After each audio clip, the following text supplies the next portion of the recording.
بزرگوارای عزیز توجه بکنید، قیافش انگار خیار،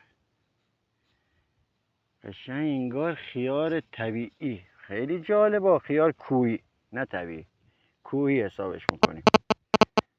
خیلی جالبه. زیر یه تخت سنگی نگاه کنید، قشنگ جالبه که بعضیا فکر نکنن تو زمین زراعتی یا به قول معروف لته چیزی به عمل اومده. نه نگاه، قربون بزرگی خدا برم، زیرش هم نگاه کنید سنگه ولی خیاره.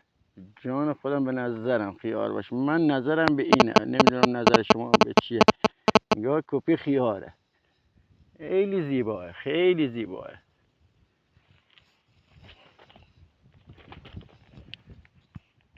چه بوته خوشگلی پیدا کردم.